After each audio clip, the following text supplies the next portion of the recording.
This meeting is being recorded.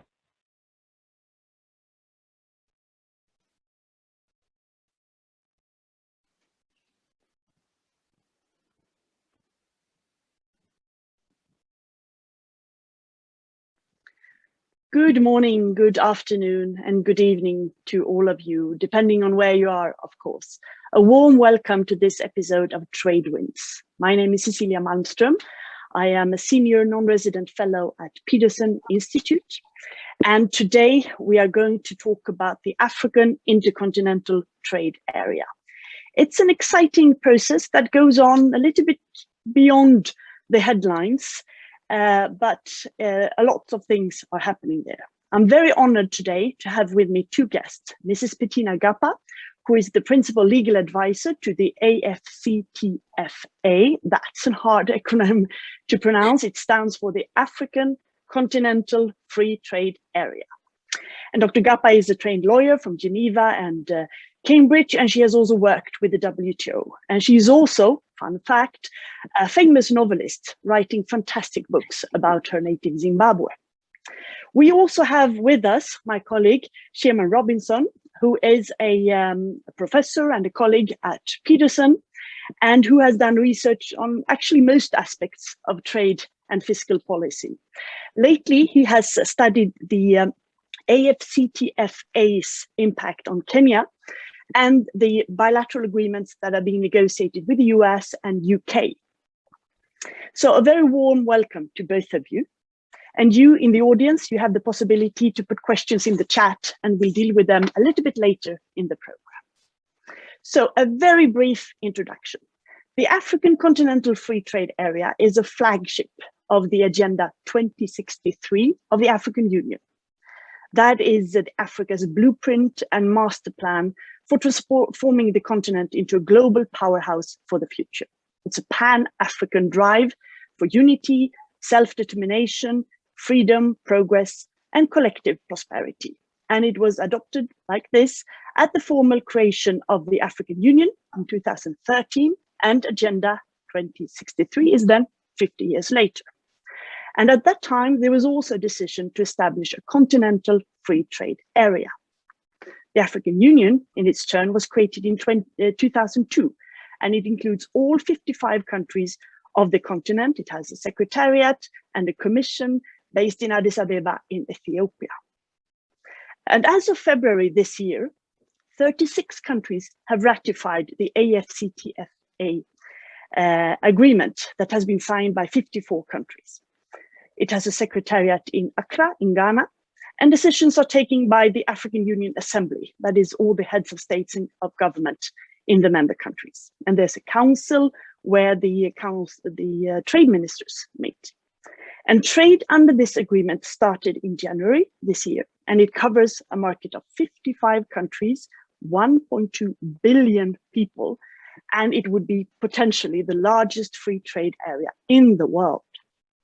So the objective is, of course, to create a single market for goods and services, but also to facilitate movement of people. It will liberalize the market, facilitate investment, lay the foundations for a future customs union as well. And furthermore, it wants to improve sustainable development, gender equality, structural reform, and inclusive growth and competitiveness. So these are very ambitious and impressive goals. Of course, a lot of work is needed. Trade within Africa still has a lot of obstacles and it is complicated. But we are now 8 months into this. So the question is, how is it going? What has happened? Pepina, tell us about what has happened during these 8 months. Thank you very much, Cecilia, for inviting me to this wonderful platform. And I'm very much looking forward to hearing what Sherman has to say as well from the economist's perspective. Well, a lot has gone on. A lot has happened. And just to correct one small statistic, Cecilia, we now have 38 ratifications, not 36. So we have 38 ratifications, and I believe that there are 2 more that are in the process of ratifying. And when that happens, it will take our ratification to 40, we hope, by the end of the year, meaning that we'll be 15 short of full continental ratification. And I think that is an incredible, incredible achievement. You know, just the achievement of the AfCFTA itself is something that I think should be celebrated, because the negotiations started in June 2015. It's something that had been talked of for a while, but the negotiations for the actual free trade area agreement started in June 2015. And by 2018, 2019, there was a signing ceremony, and a year or so later, we started to trade. Now, we're going to talk a little bit more about the pandemic later, but the pandemic really has held back some of the progress that we hoped to see, because we were actually supposed to start trade on 1 July 2020. But because of the pandemic and other factors, that start of trade was delayed to 1 January 2021. So in effect, we have really been trading for just barely 8 months, right? So what has been happening is the institution building work. We've been working to build the institutions of the AfCFTA. So we want to establish regular meetings of our governing bodies. You mentioned the Assembly. The Assembly of the AU is the apex body, but we also have our Council of Ministers that have been holding regular meetings. Our Committee on Senior Trade Officials has been holding regular meetings, and I am the secretary to the Dispute Settlement Body, which is inspired by the WTO, and we have also been holding regular meetings. And in fact, we hope to have an appellate body established while the WTO appellate body is moribund and non-functioning. So there's a lot of institution building work that's been taking place, as you say, in the background, away from the headlines. We also have a very lean secretariat at the moment. We have just under 50 people in a secretariat that's anticipated to be about 300 or so. So that's also something that we have had to work on, how to do as much work as we can with such a small workforce. And for that, we are really grateful to the government of Ghana, our host, who have been providing us with quite a number of key workers. I will also add that our Secretary General has been on a mission of getting support, getting more state parties to join, getting more member states of the AU to become state parties, and also just to get the political support for the AfCFTA off the ground. There's a lot of skepticism, as you can understand, and rightly so, because it's a very frightening idea, the idea of borderless trade.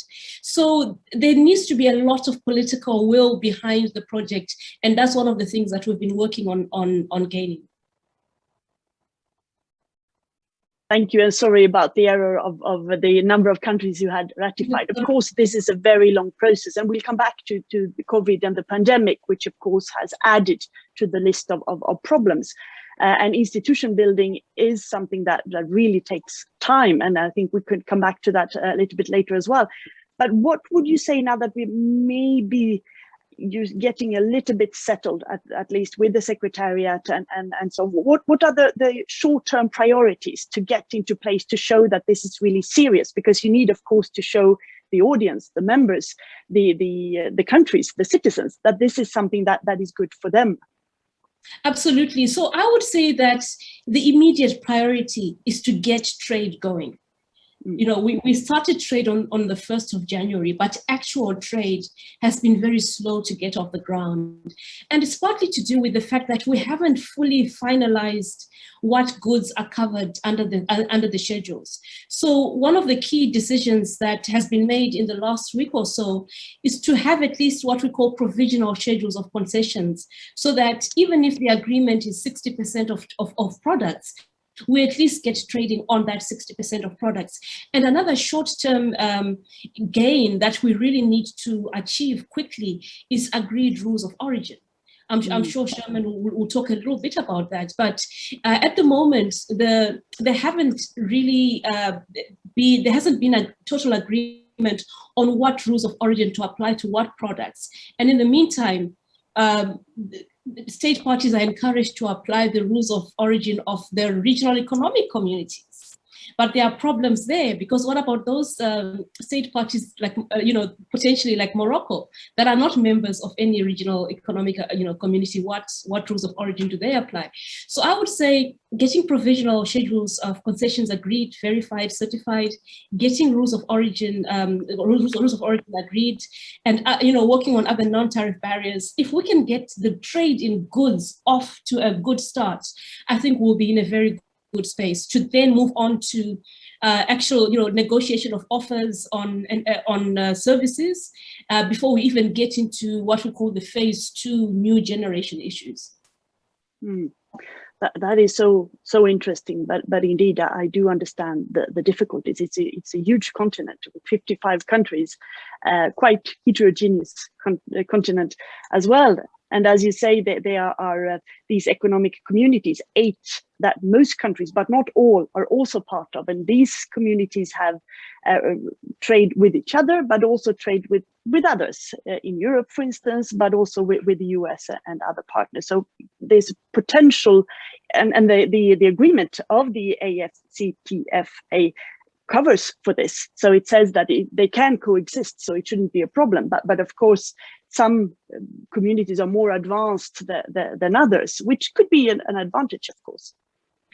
Yes, you're absolutely right. So the principle is that the acquis of the community of the free trade area is built around the regional economic communities. So the idea is those that are further integrated, like the East African community or SACU, the Southern African Customs Union, which is already a customs union, they shouldn't be punished simply because other regions may be lagging behind. So in principle, those that are more advanced should continue to integrate further. But of course, that already creates problems, as you can imagine, that we are now also trying to create a single market for all African countries.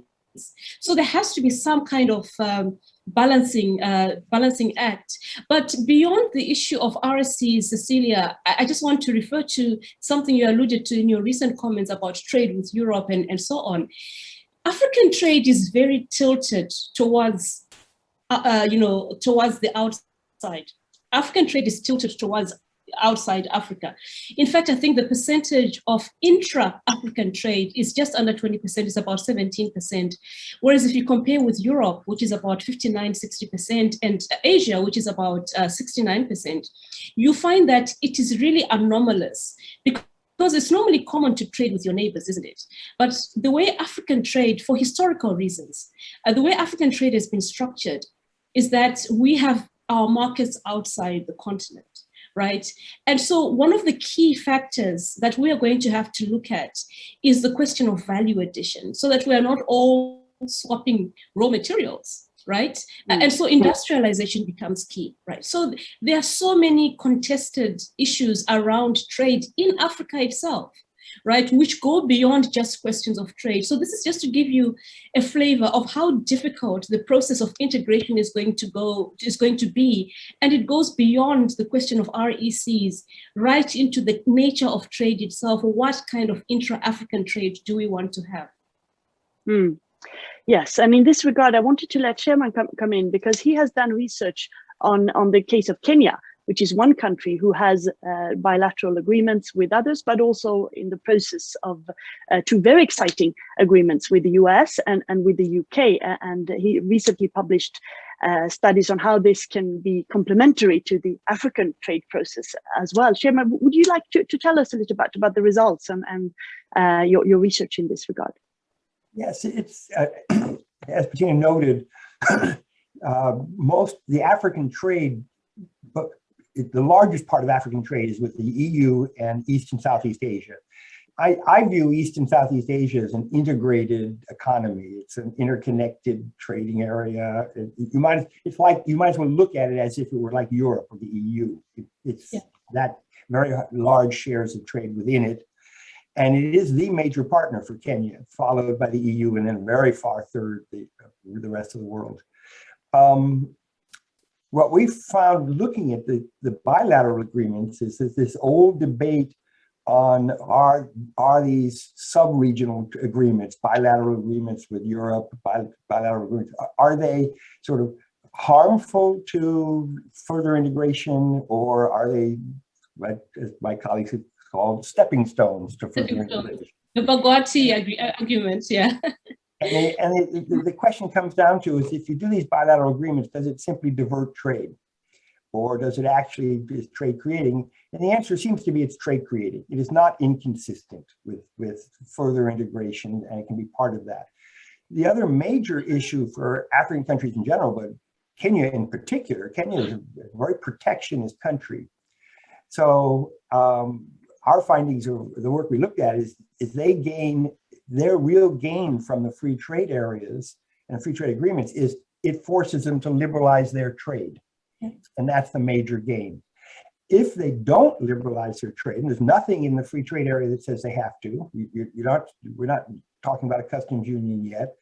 Only customs union in Africa that seems to work is SACU.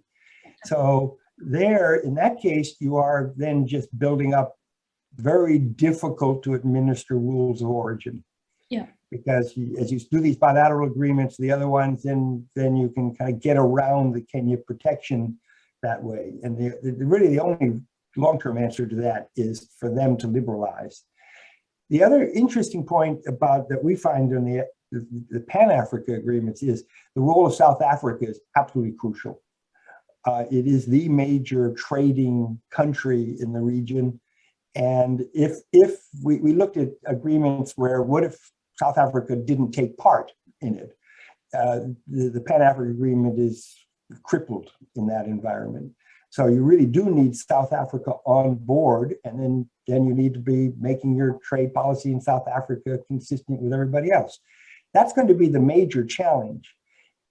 I would suggest that you look very carefully at the experience of East and Southeast Asia over the last 30 years or so, because it managed to create this sort of integrated regional economy without any overarching agreement. No NAFTA agreement, no Treaty of Rome, no completing the market. And it's just full of a plethora of small agreements. Now, finally, they are moving to some much broader based agreements. The CPTPP and the RCEP are important stepping stones, but they managed to do this without having any overarching agreement, and it just sort of grew organically. The crucial part of that is the economics of it drove the development of all these supply chains, value chains in East and Southeast Asia. We don't see that in Africa yet. And to make that potential is I think, going to be a very important part of the story, is to foster and sort of start establishing the supply chains. At the moment, Africa, all the African countries trade far more outside the region than within the region. And that's going to be a major challenge. It is possible to do those supply chains even within agriculture. We observe them. So, and there, the role of South Africa, the extent of their supermarkets that are moving around everywhere, actually is a major force for generating supply chains and bringing agriculture into the marketing system. So they're a good example of that. And we are seeing a lot of investment going on. It is crucial to have that investment go with the trade agreements. We've always had the view out there in the trade business that investment follows trade, not leads it. And once you see these opportunities for trade growing up, then we would hope you encourage investment flows. Cecilia, if I may jump in there, this is really an excellent observation, Sherman. And this is one of the reasons why we cannot separate investment from trade in the AfCFTA. And one of the protocols that's going to be negotiated, and in fact, I believe that just this week the committee had its first meeting, is the protocol on investment. Because as you say, this is really it's a conversation not just about trade. It's a conversation about investment as well. It's a conversation about value chains. It's a conversation about industrialization. And I repeat my earlier point that the anomaly of African trade is that external trade is very much geared towards the outside, where we have been the suppliers of raw materials, especially to Europe, right? And then we are the importers of imported products. But intra-African trade itself is therefore skewed, because there is very little incentive to trade within Africa. And I would say that Africa and Asia, Southeast Asia, are very different because industrialization happened at a faster pace in Southeast Asia than it has in Africa. And perhaps we're coming a little late to the party, but we are there now. And it is, as Cecilia said, it's a long-term project. It's not something that's going to just happen overnight. And it's a project that would see a customs union eventually develop in 2063. So I would be very interested to hear from Sherman, whether you think that Africa should have followed the Asian model of not having an overarching agreement, or whether you believe that the AfCFTA has a chance of success. No, what I'm struck with in East and Southeast Asia is they did it without it. But the other example is the EU and the US, who do have a NAFTA. It is interesting in those cases, and I'm expecting it in Asia, the agreements follow the trade. In other words, Europe as a integrated trading region was formed well before the major agreements consolidating. NAFTA as integrated trade in North America was around, 20, 30 years before we got the NAFTA agreement. So it's neither necessary nor sufficient. So I think it's, in the African case, it makes a great deal of sense to attack it on both sides. Yeah. In other words, I think the AfCFTA is an important stepping stone, but it's not going to be enough by any stretch. So, and that's a separate argument. I think so. In that sense, I think it's a worthwhile track. It's going to be incredibly important to work towards a customs union, but it's also going to be important to be harmonizing some of the tax systems. So, for example, I was involved in the Mozambique adoption of the value-added tax. They got advice from the Public Economics Department of the Fund, IMF, and they set up this tax. We kind of looked at it at some point, and also I was at a meeting where, after a few years of experience, the private sector was reacting and to what the government policies were, and there were all kinds of problems. For example, it's a fairly complicated system with zero-rated and exempt sectors, and what you observed is it was difficult to collect the tax from domestic firms, but it was very easy to collect it at the border on imports. So it tended to be protectionist. It then turned out administratively, the firms were just complaining bitterly that they would file forms to get reimbursed for the value-added tax on exports and on intermediate inputs. And it just got tied up in the bureaucracy. They would get little notes that they'd misdone something in line 355 and they weren't going to get their reimbursement, which then makes it basically nothing but a tariff in the end. Yes. So, and that's one of the tax. So yeah. The devil's in the details in a lot of this, and you really have to work on making sure the inside the country policies are consistent with what you're trying to seek. No, you're absolutely right, Sherman. And in fact, this is one of the reasons that we've been working very hard to set up an adjustment fund, because as you can imagine, there are lots of, especially the smaller, least developed countries that are very reliant on the revenue they get at the border, whether they call it a tariff, whether it's a tax, right? So to cushion these state parties and potential state parties against disruptions, income disruptions, and so on, we've set up one of the institutional mechanisms we're working on is what we call the adjustment fund, which is at the moment $1 billion fund that allows countries to, they can draw down from this fund and, help them to adjust not just fiscal and revenue issues, but also perhaps employment issues, SME issues. And there was a question that I really liked from the Q&A. Sorry, Cecilia, I don't mean to jump in there straight away, but I really like this question about, is it really that there is such a low level of intra-African trade, or is there simply not enough data Because when we look at cross-border trade, there's quite a lot of trade, and I'm also interested to hear Sherman's take on that as well, because there is a lot of, I'm from Zimbabwe, so between Zimbabwe and South Africa, there's a lot of cross-border trade between Zambia and Zimbabwe and so on. So I'm really interested to hear how you believe that sort of like informal trade should be factored into how we look at intra-African trade. There was a debate at one point when I was working on Malawi and Mozambique of, gee, they effectively already have a free trade area because the trucks are going across the border and nobody's stopping them. But that's not exactly what you're looking for. You want to formalize that, and you really do. The data collection is difficult. So we do. I think there you really do have to build up the institutional capacity. And also, once you are basically free trade area, then all you're trying to do is measure it. You're not trying to grab money on it, going back and forth. So that will actually probably help, because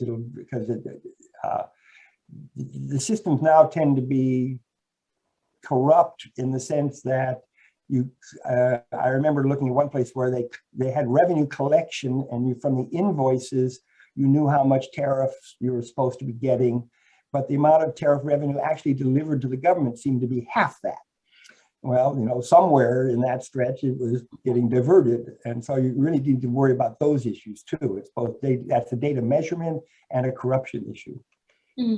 But this boils down very much to the whole very complicated issue of institution building. Everything from building up trustworthy data systems that are comparable all over the continent, to institutions where you can make sure that there is a legal system that you can trust, that there is non-discriminatory, the applications and the standards, the PIIE, you talked about building up a future appellate body. And this is, of course, a unique process, but I can't help comparing a little bit with the European Union as a former EU Trade Commissioner, where the European Union and the internal market was, of course, built on the whole notion that you should give away some of your sovereignty for the greater good. The greater good is that you can achieve this internal market, that you can trust that if it works in my country, it will work in yours with the same systems, with the same standards. And this has been going on for decades, for 70 years, and there's still problems in the internal market when it comes to services, etc. And all that is also very much built on trust, that you trust each other, that you can give away that sovereignty because you know that it will be beneficial for you and the greater good. And this is, of course, nothing that can be built in 8 months, even if the discussions have been going on for years in the African Union. But how do you see that on a long-term basis? Because this is, of course, key for it to work, really, if you want to achieve all these ambitions. Yeah, surrendering sovereignty, that's a really, really thorny issue, Cecilia, as you can imagine. And Africa has a very interesting history in that political integration, or at least an attempt at political integration, has been given more importance than economic integration, right? And that's for historical reasons, the fight against colonialism and so on. So I believe that for this project to work in the long term, especially as we go towards a customs union, then there will have to be a necessary surrendering of sovereignty, right, to make it an effective customs union. But it's going to be a really difficult, and we shouldn't underestimate the difficulty of getting to that position, because you look at a product like sugar, right? Sugar is an African product, but it's not really an African product in terms of the market, right? So the discussions, for instance, around rules of origin on sugar really depends on whether you're a sugar exporter, you're a sugar importer, and so on. And so I believe that if we find enough of a reason for common ground, then maybe it will be right to expect countries to surrender their sovereignty and the sovereignty of their parliaments, over trade policy and so on. But at the moment, what we're really concerned about is making the free trade area work, right? Making the free trade area work in a way that lives as well with the obligations that state parties have under the regional communities, some of which require more of a surrender of sovereignty than others. I believe SACU was mentioned as the classic case of the customs union that's working. And there is a total surrender of sovereignty, at least on the aspects that are covered within SACU. But SADC itself hasn't actually achieved the same level of integration. The EAC is a lot closer to SACU. ECOWAS is probably a little further away from SADC. So this question of sovereignty, I believe it's really early to talk about the creation of what you might call a supranational organization. I don't think the AfCFTA is that, and I don't think it will be close to that in a while. But I think the main achievement is that for the first time, we have African countries willing to work together as a continental body to create a single market. And I think that's, I would prefer that we focused on how to make that work, rather than to immediately start planning for some kind of supranational organization of the kind that the EU is. I don't know that there will ever be another EU, frankly. And even the EU itself, it's a contested, as we saw. No, I didn't mean to make that comparison, because of course African history is so different and the continent is so different as well, but sovereignty, not in the very high sense, but also in that agreement on standards and procedures is also in a way giving away sovereignty to have the same ways. And I fully agree with you that if this is going to succeed, and I really hope it will, you have to start with this small, technical but very important steps, so that you create trust among business and investors, traders, to make sure that it actually works. It works in Zimbabwe and it works in Morocco. It's the same set of standards, and well, as we move towards rules of origin and so on. So those small giving away of sovereignty is also important, not only the big institutional creations, of course. Sherman, do you have anything to add on this? On that, I think the dispute resolution mechanism, which you got into this agreement, I think that's incredibly important. The WTO, even once it's functioning again, is a very, very cumbersome process that takes years. Now, maybe they'll speed it up, but it's very important. This is the trust building, because you do give away sovereignty when you agree on a dispute resolution mechanism. And that's going to be a process. I think that's a very important part of it. And again, in East and Southeast Asia, it was fascinating. I have a friend, they don't have that much of that. And I have a friend who is a trade lawyer who seemed to be traveling to Singapore a lot. And I asked him, what are you doing in Singapore? And he said, well, the countries in the region trust the Singapore courts. So in a lot of these private agreements, they agree to be adjudicated in Singapore, and it's become basically one of the centers for the dispute resolution. All done from the private side, no agreement to do it. So there are lots of ways to go about it, but it's very important. And I think doing it in Africa, I think doing it the way you're starting is going to be a very important part of the process. And it really does have to be seen as fair, rapid, and build trust, because that's a good way to start. Yeah, Sherman, thank you so much for mentioning dispute settlement, because this is why I'm here. I'm here to build the dispute settlement mechanism. The only slight reservation I would have is that we have unfortunately taken on almost lock, stock and barrel the WTO structure, including the suspension of concessions, the 21.5 and all the rest of it. And that worries me a little bit because we've seen the cumbersome nature of the WTO process.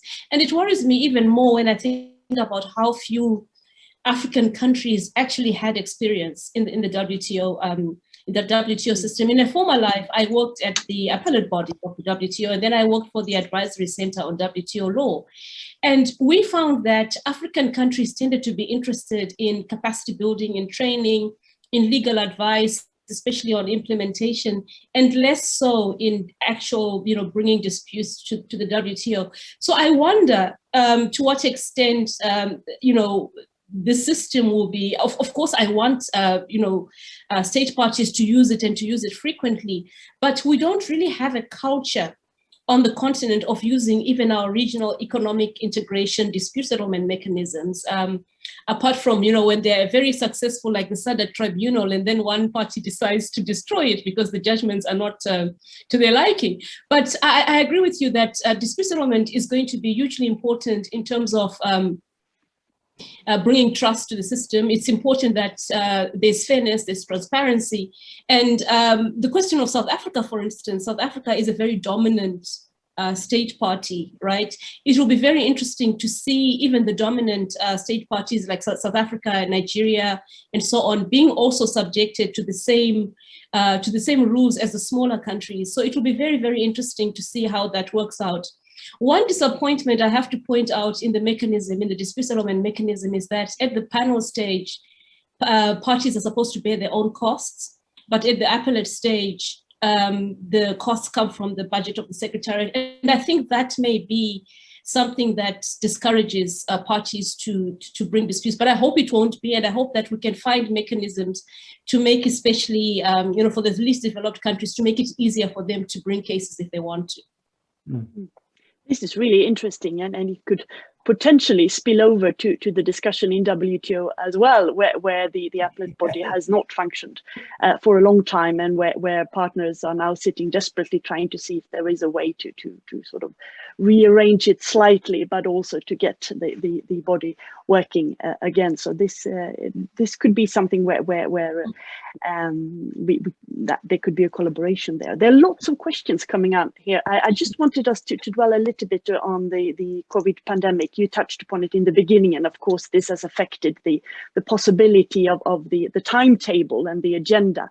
And of course, until the vaccine rate has really rolled out all over the world, this will still be something hanging over us all. But do you think that when we start to see the light in the tunnel, that this intercontinental trade area can sort of speed up the recovery and can be helpful in a way? I saw some IMF figures that the African economy was supposed to grow this year with 4%. Of course, now with COVID, this could be a less high figure, and it was supposed to double until 2030, and very much thanks to the trade development and the integration process of this. How do you see that? Sherman, I presume. Well, any of you both, please. I guess it's, I'm looking at some of the questions on this. The WTO reform is now being talked about a lot, although I'm not seeing much rapid movement. But from the African perspective, I think looking very carefully at the suggestions have been coming out of Europe on how to reform the WTO process I find very productive. I mean, very, very good ideas coming out of that. And that's something that you want to, when you're designing the African system under that, it would take a really good look at it. Ideas to speed it up, to not have the panels go off the rails and get extrajudiciary. I mean, they go off, they get out of, they don't get on track on what the narrowness of the rulings are supposed to be doing, that sort of thing. I think you can learn from that, the mistakes that happened to the WTO. You don't want to recreate the cumbersome system they ended up with when it's completely collapsed.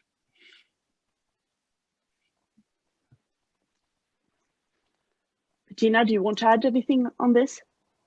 I haven't really looked at the IMF study that you mentioned, but yes, I believe that there is actually a plan now being developed to assist African countries with debt, the highly indebted countries, and I think such measures could really be really helpful to alleviate some of the pandemic concerns. African countries have been really hard hit, especially because I know that we want to formalize informal trade and so on, but poverty levels are increasing in African countries, in part because the lockdowns have meant that the bustling markets and so on have had to be shut down, meaning that ordinary people are not able to feed their families. And I believe that it's really important to look at poverty reduction mechanisms, debt reduction mechanisms, as well as, boosting trade, because I am beginning to despair a little bit, because just as we believe that we have, control of the pandemic, something else happens, another variant comes along, and so on. And so, and related to that, of course, is the question of, vaccine availability as part of the pandemic recovery efforts. So I think it's a whole package of measures that have to be put on the table, and not just only related to trade or the economy. Yes, of course, it's a much point on that. It may be time. Sure. Sorry, the vaccine. No, come in. Can you hear me now? Yes, we can. Oh, good. Go ahead. It may be time very quickly to basically revisit the HIPC procedure. I mean, we are, some of these countries are in deep trouble. It would be nice to speed it up. HIPC took a long time, but to get that procedure going. The other thing to note is regional integration is not easy. I mean, when EU expanded to include the poorer countries, Spain, Greece, etc., they invested enormous amounts in regional development banks. I mean, really significant amounts of money went into that. Africa needs that. So, and we're very under-resourced for this purpose. Aiming it towards these integration processes might make a lot of sense, to devise infrastructure investment and such to improve trade possibilities. And I think that's going to be worth exploring. And there's a role for the World Bank in that, and other major lenders and donors. Absolutely, this needs to be seen in a much bigger perspective, of course. And as you said, Pepina, poverty is increasing for the first time in 20 years right now as a consequence of the pandemic.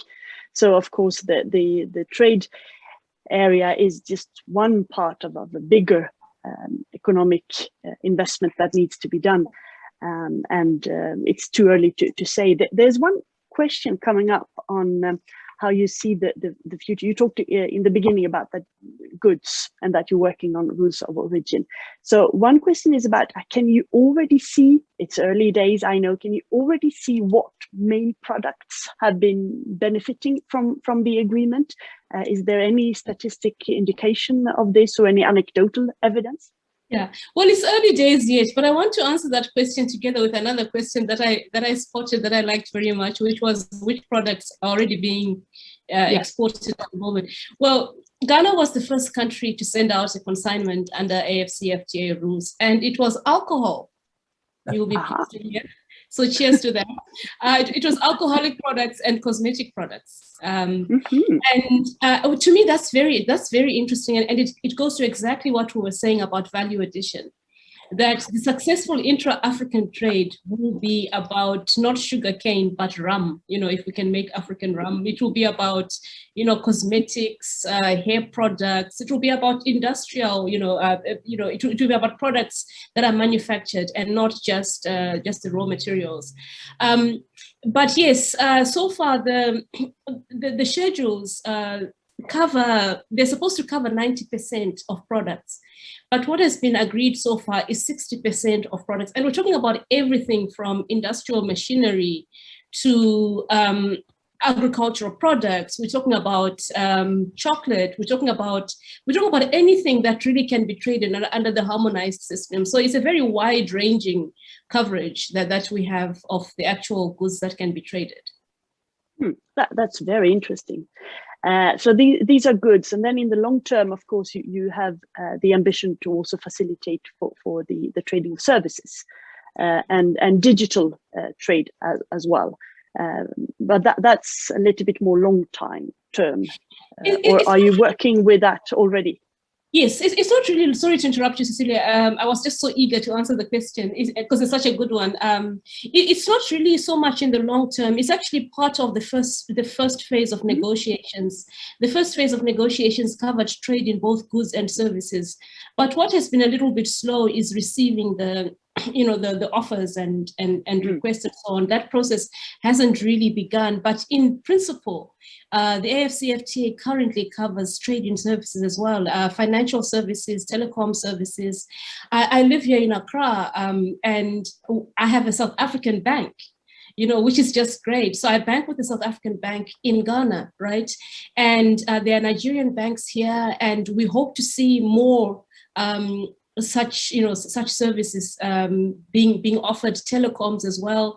And I think this is really where on services, I think there's a potential really to sort of like leapfrog the traditional goods services sort of like track, because I think this is a really, and a digital trade as well, this is a really interesting area where new startups can actually take advantage of the huge market that 1.2 billion people offers.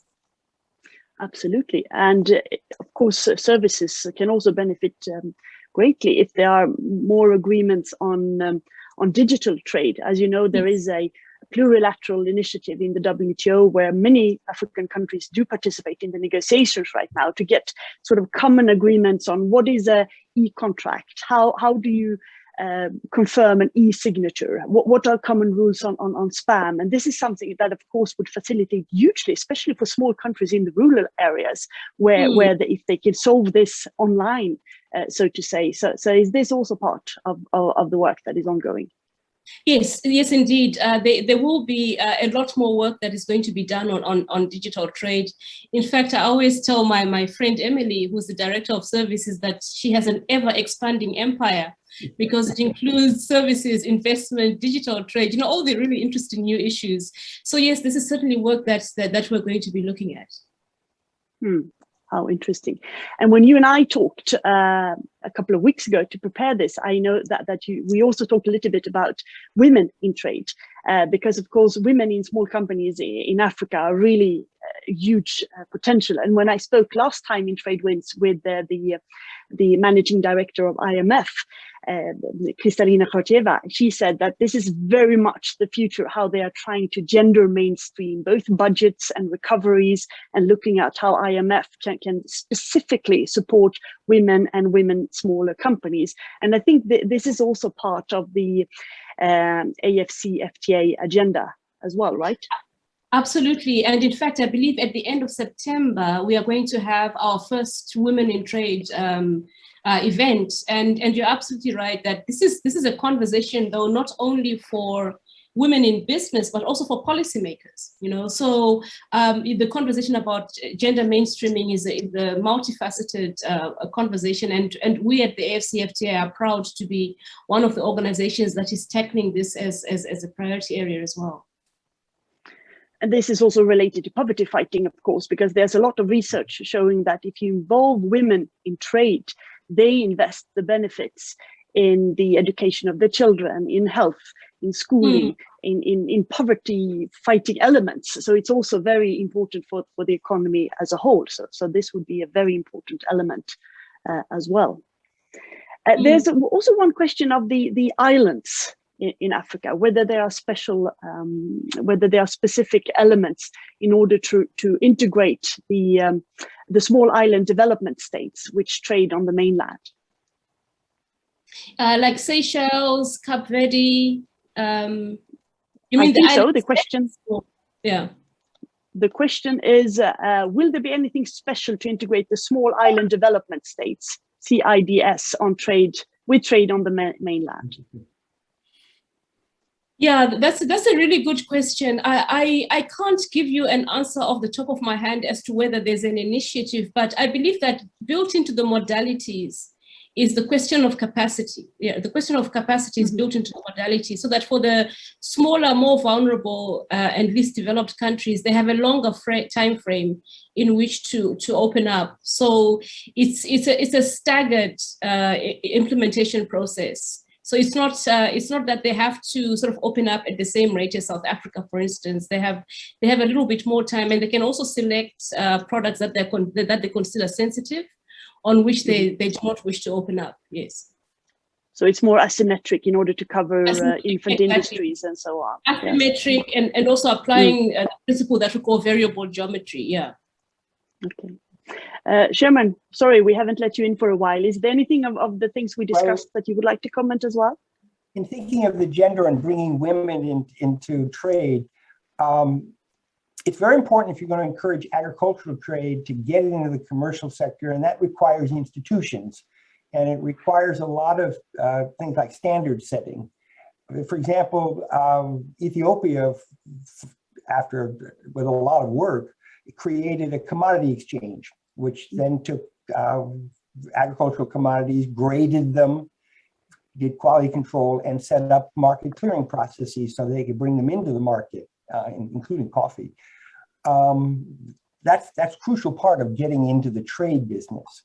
And it's an institution, it's infrastructure. It's almost impossible to do that at the farm level. So that kind of thing needs to be encouraged across Africa if we want to bring agriculture into this. And agriculture is very, very important.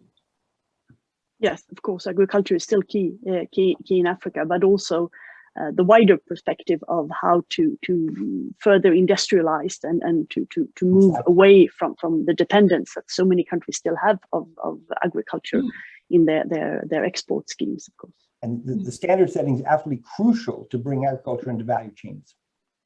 Yeah. And that's an important part of this.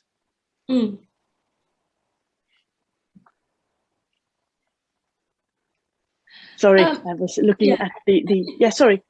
Did you want to add anything? I just want to respond to Ntato Nzoko, who says two products out of more than 4,000 products is a minimal amount. Can she delve deeper why and how? Yes, I didn't say that this is the only products that have been traded. I said this is the first consignment that went out from Ghana to under the AfCFTA rules.